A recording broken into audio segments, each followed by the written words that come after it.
स्वाध्याय इयत्ता 7वी, विषय मराठी, पाठ क्रमांक 12. सलाम नमस्ते. प्रश्न पहिला. खालील वाक्यामधून पाठातील त्या त्या व्यक्तीचा दिसणारा गुण लिहा. अ.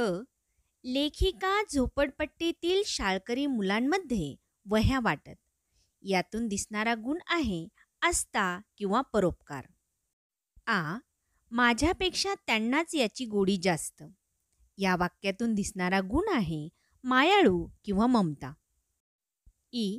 मॅडम, माझ्यापेक्षा गरीब लोकांना तुमच्या मदतीची जास्त गरज आहे. या वाक्यातून दिसणारा गुण आहे सहानुभूती. ई. मॅडम, तुम्हाला सलाम करण्याची जुबेदाची इच्छा होती. या वाक्यातून दिसणारा गुण आहे कृतज्ञता. उ. त्या अनाथ मुलीकडे बघून मला वाईट वाटलं. या वाक्यातून दिसणारा गुण आहे सहसंवेदना. प्रश्न दुसरा. स्वभाव वैशिष्ट्य लिहा. झुबेदाचा भाऊ शेख महम्मद याची स्वभाव वैशिष्ट्य. उत्तर. झुबेदाचा भाऊ शेख महम्मद याची स्वभाव वैशिष्ट्ये आहेत कष्टाळू वृत्ती, दुःखाविषयी तळमळ, प्रामाणिकपणा, माणुसकी. प्रश्न तिसरा. शेख महम्मदमार्फत झुबेदाने उरलेले पैसे लेखिकेला परत केले. ही घटना तुम्हाला काय शिकवते? उत्तर. उसने घेतलेल्या पैशांच्या व्यवहारात अत्यंत काटेकोर असले पाहिजे. खर्च भागवल्यावर उरलेले पैसे प्रामाणिकपणे परत द्यायला हवेत. तसेच सहज व फुकट पैसे मिळाले म्हणून उधळपट्टी करता कामा नये. ज्या हेतूसाठी पैसे कर्जाऊ घेतले तो हेतू सफल व्हायला हवा.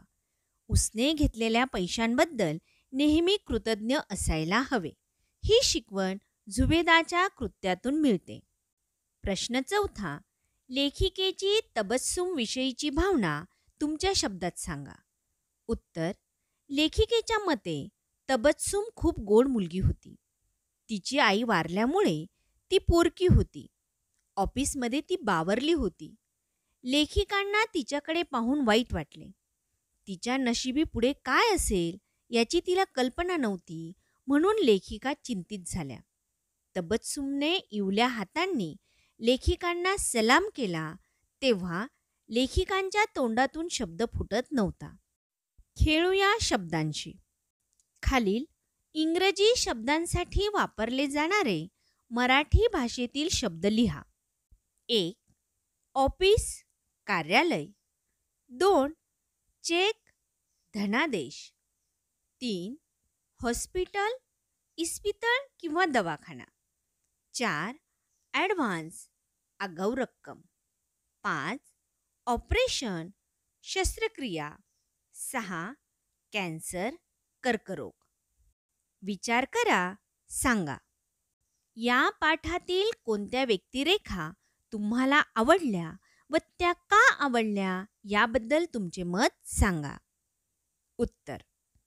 या पाठातील शेख महम्मद ही व्यक्तिरेखा मला आवडली कारण तो अत्यंत कष्टाळू व प्रामाणिक आहे.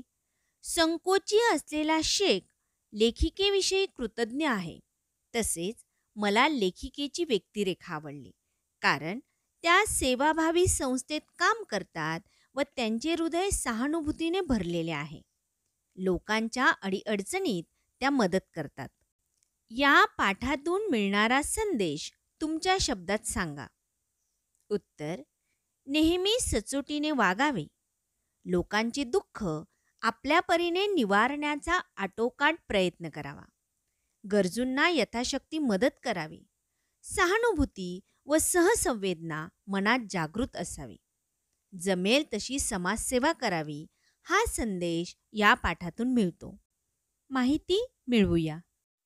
गरजू रुग्णांना मदत करणाऱ्या अनेक सेवाभावी संस्था आहेत.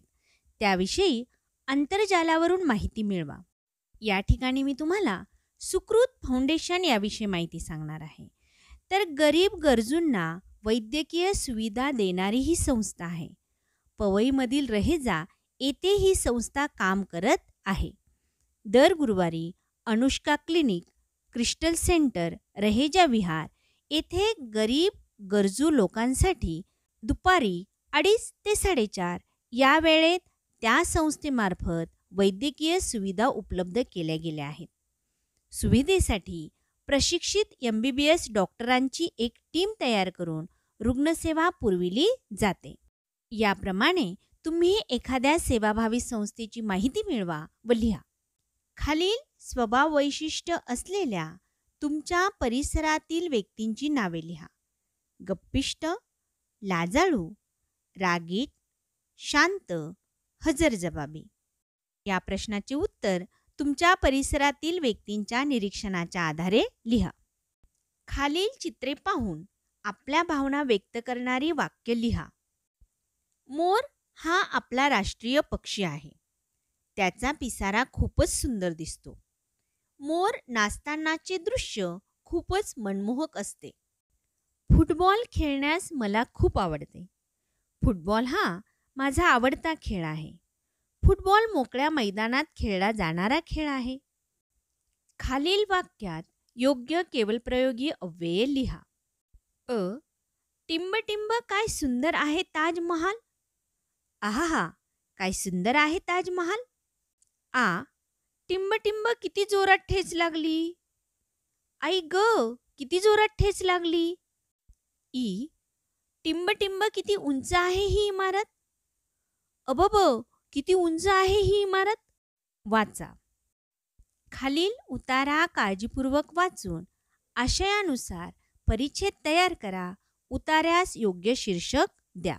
सर्वप्रथम आपण उतार्याचे वाचन करूया. वर्गातील मुलांना बाई सांगत होत्या, आपलं बोलणं, वागणं, आवडीनिवडी, स्वभाव, विचार, सवयी एवढंच नव्हे तर आपली प्रकृती, आरोग्य, बुद्धिमत्ता या सर्व गोष्टींचा परिणाम आपल्या व्यक्तिमत्वावर होत असतो. आपल्याला अवांतर वाचन करायला, मैदानावर खेळायला आवडत असेल, मित्रांची संगत सोबत भावत असेल तर ह्या सर्व गोष्टी आपलं व्यक्तिमत्व फुलवण्यात सहाय्यक ठरतात.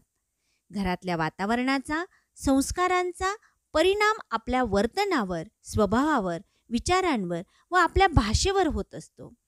ज्या घरात मुलांच्या विचारांना, मतांना प्रश्न विचारण्याला स्वातंत्र्य दिलं जातं, त्या घरातील मुलं स्वतंत्र विचारांची व ठाम व्यक्तिमत्वाची होतात. त्यांना त्यांच्या जबाबदारीची जाणीव असते. या उलट काही मुलं फार आक्रमक असतात. मी म्हणेन तेच खरं अशी वागणारी असतात. अशी मुलं इतरांच्या भावनांची कदर करत नाहीत. त्यांच्या वागण्यात बेजबाबदारपणा, बेफिकीर वृत्ती जाणवते. ती कायम ढेपाळलेली, अरसिक, रुक्ष व निरुत्साही, घाबरलेली, चिंतित असतात. अशी मुलं कोणाचे चांगले मित्र बनू शकत नाहीत व मनमोकळेपणानं वावरू शकत नाहीत. तुम्हाला तुमचं व्यक्तिमत्व कसं घडवायचं आहे हे केवळ तुमच्या हातात आहे. स्वतःला फुलवायचं, अष्टपैलू बनवायचं की अरसिक, बेजबाबदार बनवायचं. स्वतःचे विचार व्यक्त करायला शिकायचं की दुसऱ्याच्या ओंजळीने पाणी प्यायचं. दिलखुलास जगायचं की रडत खडत घाबरत जगायचं. तुम्हीच ठरवा स्वतःला कसं घडवायचं. या उतार्यावरून आपण परिच्छेद बनवू आणि सर्वप्रथम त्याला नाव देऊ. आपल्या व्यक्तिमत्वाचे शिल्पकार आपणच. वर्गातील मुलांना बाई सांगत होत्या, आपलं बोलणं, वागणं, आवडीनिवडी, स्वभाव, विचार, सवयी एवढंच नव्हे तर आपली प्रकृती, आरोग्य, बुद्धिमत्ता या सर्व गोष्टींचा परिणाम आपल्या व्यक्तिमत्वावर होत असतो. घरातल्या वातावरणाचा, संस्कारांचा परिणाम आपल्या वर्तनावर, स्वभावावर, विचारांवर व आपल्या भाषेवर होत असतो.